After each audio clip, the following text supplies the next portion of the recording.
Welcome to Golf Smarter Mulligans, your second chance to gain insight and advice from the best instructors featured on the Golf Smarter podcast. Great golf instruction never gets old. Our interview library features hundreds of hours of game improvement conversations like this that are no longer available in any podcast app.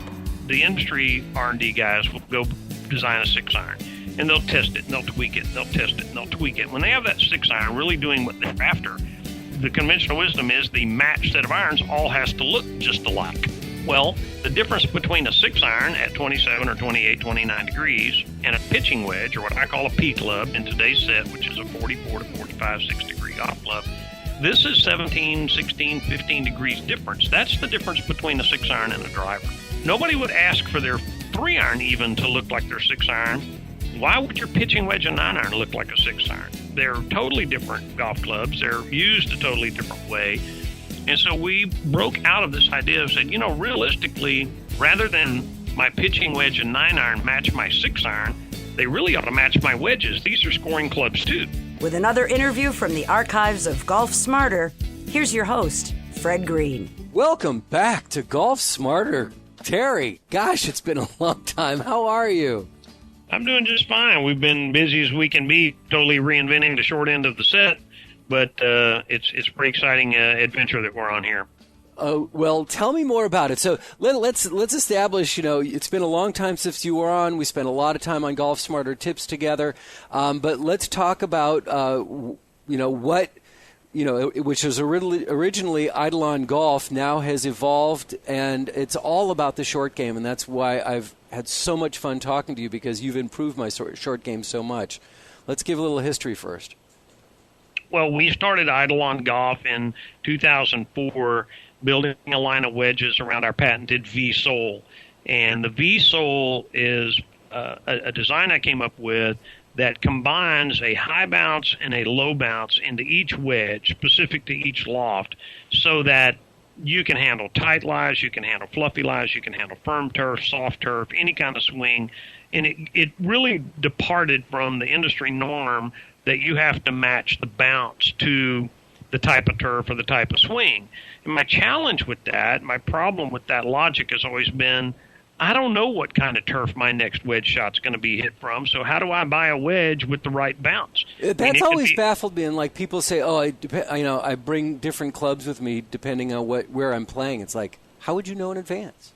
Well, and every golf course has every kind of turf out there. It's going to have tight lies. It's going to have fluffy lies. It's going to have soft spots. It's going to have firm spots. If you're over by the cart path, I don't care where you're playing, that's going to be a tight lie. It's going to be firm, people walking there. If you're on the opposite side of the green, it really doesn't matter where you're playing. That's probably going to be a little fluffy and a little softer. And if it rained last night, the whole firm golf course isn't firm anymore, and that always challenged me.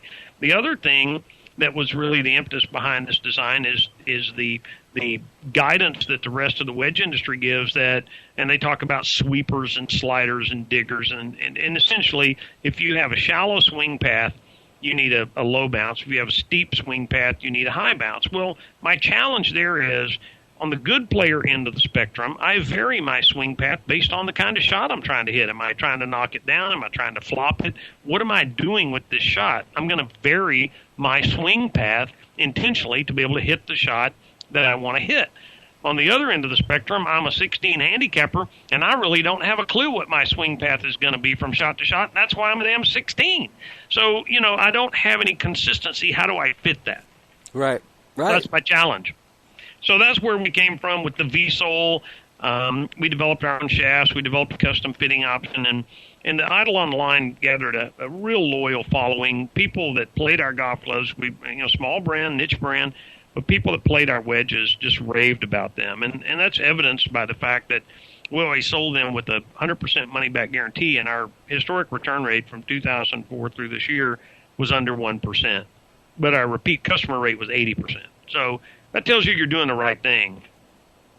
No question about it, yeah. That's where we came from. That's our legacy. Explain to me V-sole. Well, V-sole is what we do is in each club we build a very low bounce angle, 3, 5, 7 degrees into the main part of the sole. So this club will perform off of a tight lie, You can hit it off a hard pan. You can hit it anywhere you'd want to hit a low bounce wedge.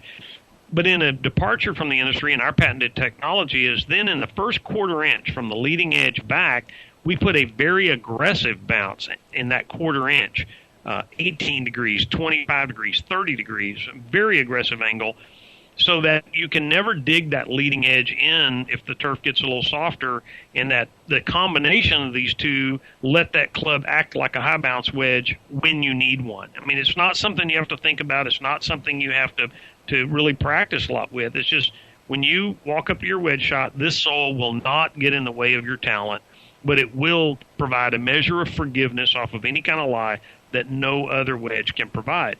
And forgiveness is a word you don't hear a lot in the wedge business, but we use it because that's what our customers talked about all the time. All right, I'm going to back you up just a touch because you even said it that a lot of people don't have a lot of golfers, the higher handicap golfers don't understand the different flight paths. They don't understand the different swings that they need to have for each club. And I'm going to take that a step further. I'm going to assume even people who've played for a long time, just based on conversations that I've had, that most people have no idea what you're talking about when you talk about these minute details of and this industry talk that you're doing about the angles and the pitch and the bounce. You're going to have to. I'm going to almost make you describe this again, but now explain it in layman's terms, so we know what you're talking about. All right, the bounce. I'm sorry for doing that to you. No problem, because we get questions about this every day, and we're always happy to talk about it. The concept or the part of a golf club that we call bounce, the function of bounce, is if you hold your wedge up in front of you and look right down the sole, kind of a worm's eye view, you're going to see a downward angle from the leading edge back to the trailing edge of that wedge. And that downward angle is what causes the club to reject itself out of the earth. I mean, the club is coming downward, and much like an airplane wing provides lift, that downward angle provides a rejecting force to help get that club back out of the turf. So as this became refined, then we found that if the turf is very firm, then it's going to reject at a higher level. You want a lower bounce golf club. You don't want a real severe angle. You don't want one of these old big rounded sole wedges. But by the same token, if you're in soft sand or if the turf is real soft, a lot of the Midwest and northeastern courses, I mean, the courses are very soft as a rule compared to what we play in California where you are in Texas. And you need a club with less bounce on it. So the dilemma for the golfer is to go into a wedge display, and here's a 56-12 and a 56-8 and all these combinations, and it's mind-boggling for the golfer. And he selects wrong at least half the time because he doesn't know what the next shot is going to present. So you're standing in the store wondering if you should get a high bounce or a low bounce wedge, and for some shot you haven't even played yet. And that's where the V-sole is really a breakthrough because it works everywhere, and that's a big claim, but it does. It works off of tight lies, it works off of fluffy lies, it works off of soft turf, firm turf. You're just not going to find a shot this sole doesn't handle okay. And that makes it forgiving, and that's what we're looking for. Whether you're a 2 handicapper or a 22, you're looking for a club that will help you perform better, and this club does.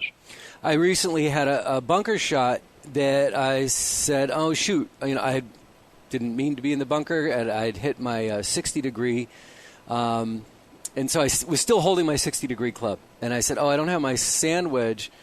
And my playing partner said, oh, well, I always hit with my 60-degree out of the bunker. And I said, oh, do you have a lot of bounce on your club? And he's like, what? Yeah. We hear it all the time. And, bounce and sand is another thing. I mean, if you look at the tour, they have standards for how firm that sand has to be. I mean, you never see the tour guys get a plug to lie because the sand is always firm. They actually water the bunkers down, sprinkle them down every morning to pack that sand down a little bit because the audiences want to see these guys hit fabulous bunker shots. But the rest of us who play on all kinds of courses, we typically don't have the same sand from bunker to bunker, much less from week to week and from hole to hole. So you need a wedge that if you walk into that bunker and it's a little soft, it'll work okay. If it's a little firm, that really is going to reject the golf club a little differently. But I keep coming back to the concept of versatility. You need a wedge that will not get in the way of what you're dealing with right there. but that will give you the assistance you need to deal with it. So talk to me now about, you've got a whole new approach that you've taken here with the what you call Score Golf. It's not Eidolon product. The Score Golf was a concept that started about 3 years ago, and the USGA passed down its ruling on grooves, that they were changing the geometry, that we had to build grooves. So like every other wedge designer out there, Bob Vokey, the Cleveland people, everybody out there, we started putting these new grooves on our wedge heads to see kind of what performance we would get. And this was a series of epiphanies, if I can use that term, a series of just outside-the-box thinking. And the first thing that we noticed is with these new grooves, the ball would slide up the face a little more because they don't have the square edges that the old grooves had. So what we did is we got into welding around and moving weight around on the golf club, and we found if we could move the ball off the face a little lower and a little quicker, we actually got more spin off of the same loft golf club. So that was like, wait a minute. That made me stop to think about conventional wedges, and I put Eidolon in that same category. We made a wedge design, and we applied it to all lofts from 48 to 60 degrees. And it dawned on me, which apparently never dawned on anybody else, the difference between a 48 and a 60-degree wedge is 12 degrees. And what I never stopped to think about, and probably nobody else either, is that 12 degrees is the same difference between a 5-iron and a driver loft.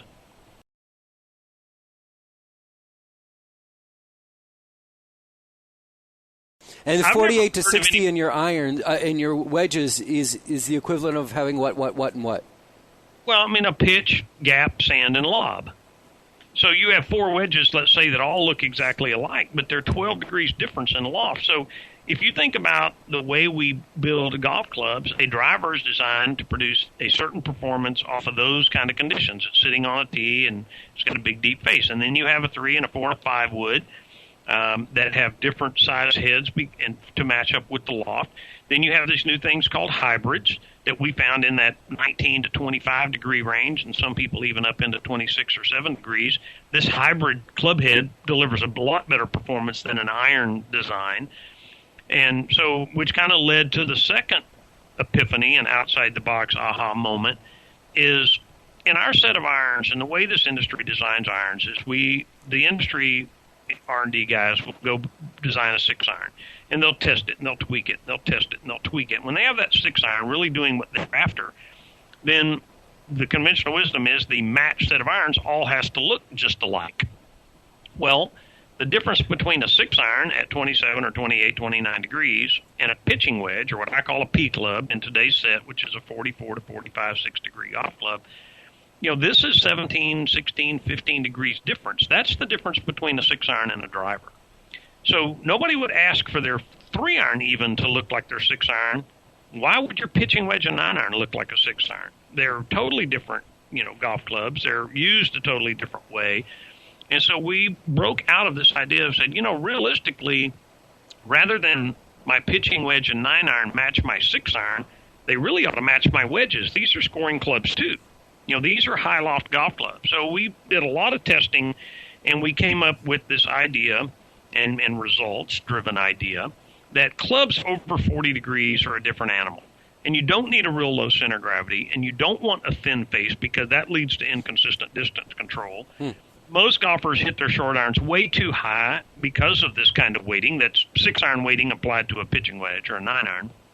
And we stepped away and said, realistically, every club in the set ought to have, kind of within reason, ought to have its own unique design to optimize ball flight. And short iron and wedge performance is all about ball flight control, trajectory control, distance control. You typically don't miss greens right and left with short iron shots and wedge shots. You miss them long and short. It's true. And so you don't need as much heel and toe weighting in these high loft golf clubs because of that. But what you do need is a thick face. You need a precisely positioned center of gravity to give you the launch angle you want for that particular loft. So in this new product called Score 4161, we created 21 heads from 41 to 61 degrees of loft. And across that range of 21 heads are 7 distinctly different head designs. That's a kind of a graduated, what we call SGC3 short game control times 3, weighting. And it lets you control trajectory, it lets you control spin, it lets you control your directional accuracy. And the reviews on this have been astounding. If you go on YouTube, there's some guys that we did some testing that posted videos all over the place. Everybody that's tried it, from developmental tour players, former Champions Tour players, to 22 handicappers, are raving about this golf club, because it's the first time that we have done trajectory control through the head design so that we can deliver those nice, tight, boring trajectories for average players. And it is a absolute breakthrough to provide this kind of weighting and 21 lofts, which we'll come back to when you obviously ask me about that. Why did you do that? Yeah, but I'm going to. The progressive weighting is all about trajectory control, which is the key to distance control. Interesting. I just love the concept that what you said is that really, if you're going to miss with your short irons, you're going to miss short or long. You're not going to miss right or left. And that, boy, realizing that is so true. Well, what happens when we apply cavity back weighting to short clubs over 40 degrees aloft, we get these high ballooning trajectories. And every one of your listeners, I bet, can think of a time when they were going to kind of get on an iron a little bit, or they were going to get on that pitching wedge a little bit, and it went higher but shorter. Mm-hmm. And the harder you swing, the higher it goes, the more spin it has, the more at mercy of the wind it is, and it didn't necessarily go further. And that's because that head design was designed to hit high, soft 5 and 6 irons. And I'll go back. I'm going to be 60 next March, so I grew up with blade golf clubs, and nobody had anything else. And we all just lived to get inside 8-iron range, which back then was about what a 9-er pitch is now even, because those were easy to hit. I mean, you could score the golf course. But those 4, 5, and 6 irons, they were tough. Well, when we began to apply perimeter weighting and cavity backs and thin faces and all this technology to the middle irons to make them easier, at the same time, what we did is we messed up the short irons, because we put these thin faces and low center of gravity, and they didn't need that. They were fine. I mean, they may need a little tweaking, but they were fine. They did what they were supposed to do. So, it's really a matter of saying, you don't sit down and design a 6-iron and say, I bet a driver would work good with this design. I mean, a 4-iron doesn't even work good with that design. We're all playing hybrids now, even the tour players. I mean, so we get 8 or 10 degrees stronger than a 6-iron, and we go to a completely different club called a hybrid. Well, likewise, when you get more than 8 or 10 degrees, higher loft than a 6-iron, it requires a different golf club to optimize performance. And and most golfers are reasonably adept with their middle irons. But it's their short irons where they don't score the golf course. I mean, when you look at if you're playing the right set of tees, you're going to hit 40% of your tee to green shots with something over 40 degrees aloft. And that's the clubs that most golfers have given very little attention to. Their wedge selection, the blend of their wedges to their irons, this 9 and pitch that looks like a 6-iron. It's just not optimum. The idea that the 9-iron and the pitching wedge are more of a wedge than an iron makes total sense. And I just think about all the times that I'm standing over my 9-iron and I have to take a step back, which I call a mental mulligan. I'm ready to hit the ball, and I have to take my mental mulligan, step back, and look at the heel of the club to make sure that I am holding a 9-iron and not a 6-iron. But the fact that you're seeing it more as a wedge makes total sense to me, because that is the spot that I want to treat it like a wedge. I'm in that distance. For me, 9-iron is 125 yards, but I have so much confidence with that club. But that is that same concept. Well, exactly. I mean, these are your money clubs. You're going to score the golf course with these short golf clubs. And, if you go back and look at just a little history, I've got a set of 1966 Hogan here against my wall. And the pitching wedge, the equalizer as they call it, was 51-degree golf club. Well, that's what a gap wedge is now. Huh. And we steadily strengthen lofts, and this kind of gets to where, the other big part of this score 41-61 concept is that we make 21 golf clubs. We make a 41-degree, a 42, a 43, a 44, all the way to 61 degrees. And the reason we do that is because we're trying to help golfers manage their distance gaps. And, we have pitching wedges on the market today from 48 to 42 degrees. Well, if a P club can be anything in that range, how do you know what your gap wedge ought to be, or your sand wedge? Or, you've got to have consistent gaps in your golf club. So we have a process called Score Fit, where you plug in on our website, scoregolf.com, without an E, SCOR golf.com. You plug in what make and model of irons you hit, and it goes to our database and it says, okay, well, that particular make and model has a 31-degree 8-iron, or a 37-degree 8-iron.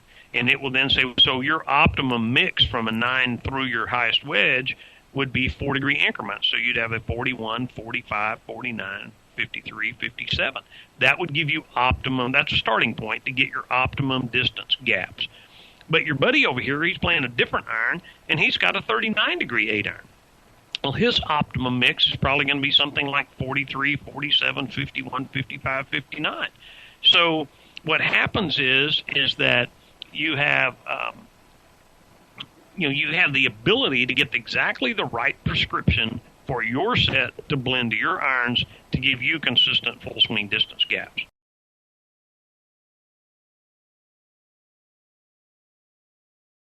If you're making 21 different head designs, how do I know which is the right one for me? So you have a way of kind of custom fitting that? But it's, right. But it's based on what I'm playing with now. And if I was so happy with what I'm playing with now, why am I replacing them? I mean, why are we basing it on what I'm currently playing with? Well, the reason we're basing it on that is because I got to start somewhere. Okay. And chances are, I mean, all your listeners, they've spent money on drivers, they've spent money on three woods, and really the only purchase they've probably made in the last few years that made a big difference is hybrids, because they work. And your listener, and if they will be honest with themselves, their 5, 6, 7, 8 iron play is probably okay. If it's not, they need a lesson. It's not the golf club. That's kind of cold, but it's not. And because all of these clubs are good. Now, they may have the wrong golf club. I tend to think people should be playing more of a blade-type golf club with a little perimeter weighting than these big shovels with the big wide soles and all that. I don't think anybody is so bad they need one of those, but the industry seems to think so. But you're probably okay with your middle irons. These are just to get you somewhere around the green, and you probably do that okay.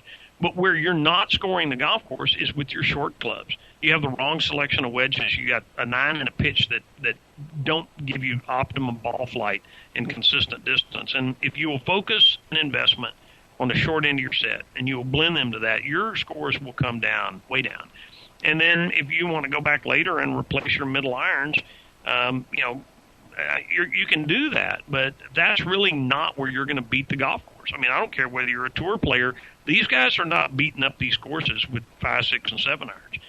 Where they shoot these 20 and 25 under scores is when they get into the desert where it's, driver 9 iron, driver wedge, hit the par 5s and 2. That's when they're beating up the golf courses.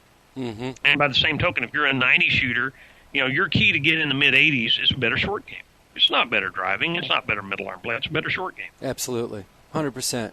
One of the things that I've always noticed that I found interesting is that even if somebody's playing with a graphite shaft, their wedges are going to have metal shafts, right?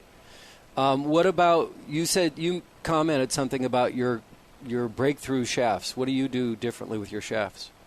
We created and thank you for asking that, because I think that's a huge part of the formula, because the short game is all about feel, and feel is a function of the shaft. It's the right material, the right flex, the right weight. And nobody gives attention to this. 99.9% of wedges are purchased off of a retail rack, and every wedge in there has a heavy, stiff steel shaft. One size fits all. It's called a wedge flex.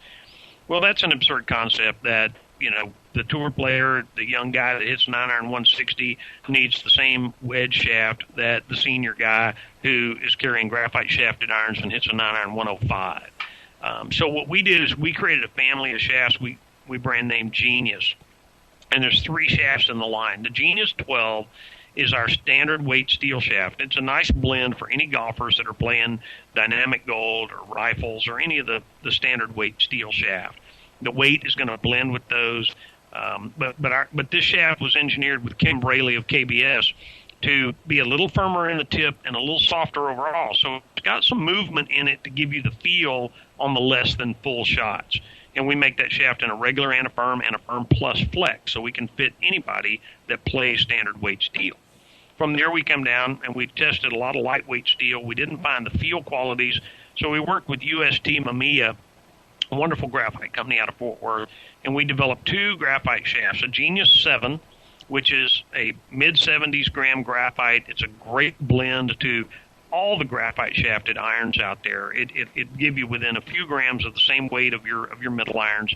But again, it's built with a little firmer tip and a little softer midsection so that it will give you the feel. And then in between those, we have the Genius 9, which is a heavier weight graphite. It weighs about the same as the lightweight steel shafts on the market, but graphite just has such a wonderful feel to it. We've just found it head and shoulders to outperform lightweight steel in wedges.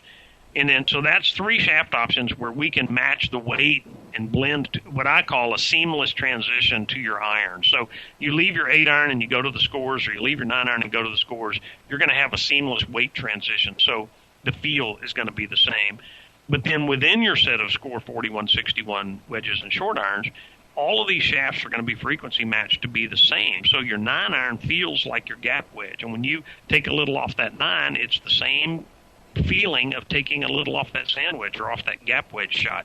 So that's something nobody's ever done. The industry has always made shafts progressively stiffer from the middle irons on up through the short irons and wedges. And our philosophy, and which is borne out by everybody's playing them, is that if you make all those money clubs, which I call the clubs over 40 degrees, what we make are the money clubs, if you make them all feel the same and swing the same and balance the same, then your short game feel is consistent and your performances will improve immediately. What a great invitation. I would have to imagine that most golfers, it's like, hey, bring me my sand wedge, right? Like they're in the cart and they forgot to, they didn't plan on going to the sand, and now they are. And you say, well, which loft club is that? They would look at you with a blank stare. Bring my pitching wedge. Well, which loft club is that? They wouldn't. They know the P, they know the S, they know maybe the G and probably the L, maybe on the 60. But your clubs are not marked as sand wedge, pitching wedge, gap, right? No, they're not. And in fact, though, if you look at the wedge market the last 8 or 10 or 12 years, the Vokeys, the Clevelands, the Mizunos, all of them are all sold with numbers instead of sand, gap, lob, pitch. So, golfers, if you're staying up with what's going on in the equipment industry, which is the fun, part of the fun of being a golfer, there's always new stuff to experiment with. Most of it, and I mean, this is kind of cynical maybe, but I think most of the technology is more for marketing purposes. But because it's hard to make any improvements on a driver. And I would tell anybody, unless you've been 10 or 15 years since you bought a driver, there's probably not a driver out there that's going to be a lot longer for you. Hybrids, wonderful piece of technology, makes the game easier to play. We're seeing a surge in the belly putter, the long putter now this last few months. And if that helps you get it in the hole better, I'm all for it. I'm a traditionalist. I probably won't go, but a few more missed 3-footers, and I might think about it twice. But and we could also talk about the legality of the belly putter, but that's a whole other conversation, right? But if you focus on the money end of your set, you focus on what helps you get it in the hole inside 8 iron or 9 iron range, 120, 130, 140 yards on and in. If you look at your round of golf, and I would challenge all of your listeners, look at your last few rounds of golf and look at how many times you were inside 120 or 130 or 140, whatever is 9 iron range. You should not take more than 3 shots to get up and down from that range. That ball should be on the green, preferably close to the hole. That's your chance to score, whether you're a 20 or whether you're a 2 handicap. When you have it inside 9 iron range, you got a wedge in your hand, you got a short iron in your hand. This is your chance to score, and You've got to take advantage of those holes by having the best equipment possible, and you probably haven't given the thought to that in your set that you've given to your drivers and hybrids and fairway. Oh, I wouldn't doubt that one bit. Actually, I've even I'm on the mindset that once I'm in 110 yards, my whole thing is how do I turn 3 shots into 2? Right? I mean, that is where the scoring is when I'm in 110, even 125 yards, is how can I take that club and get it so close so I can get a tap in. I want to be up and down from here. Right, and you're a good player, but I think of a guy here that's a 16 or a 20, and this is where he's going to keep a 6 off the card, and get no worse than a 5 and a chance to make a 4 and maybe even that occasional birdie, which really makes this game fun. But it's about ball control. And what I continuously preach through my blog, thewedgeguide.com, which I think there's 600 articles out there now written over the last 5 years. But what I continue to preach is this is where body strength is all negated. You can hit a 50-yard pitch shot as good as Luke Donald. It's not about body strength anymore. It's about technique, and you can learn that regardless of whether you'll ever be able to hit high-towering 5-irons 200 yards like those guys do. You don't have to do that. But you can hit great short irons and wedges from 110, 120 on in, and man, that will peel shots off your scores so fast. Yeah, God, it's amazing how people got this backwards. They really do think drive farther, and it's again, one of the things that I frequently repeat is it's not how far, it's how close. We have a little we have some ads that we're working on getting ready to go out online, and one of our ad concepts is 10 feet closer beats 10 yards longer every time. Good line. That's a good line. When you and I first started talking a couple years ago, you sent me out some Eidolon wedges that I'll never forget. The first day I went out and played with one, I took I was probably about 15 yards off the green with the pin on the opposite side of the green, plus it was a huge right-to-left break. And I pulled out the club going, okay, I haven't really had a lot of chance to practice with this, but I'm just going to go for it anyway, and I chipped it in. So it was like, okay, I love this golf club. Absolutely. My new favorite club. My new favorite club forever. So I'm very excited to get online and go to scoregolf.com, which is SCOR golf.com, and get myself fitted because I want to try these out and see what kind of I want to see the shafts. I want to see the grips that I have on these and what comes out with what set gets created for me.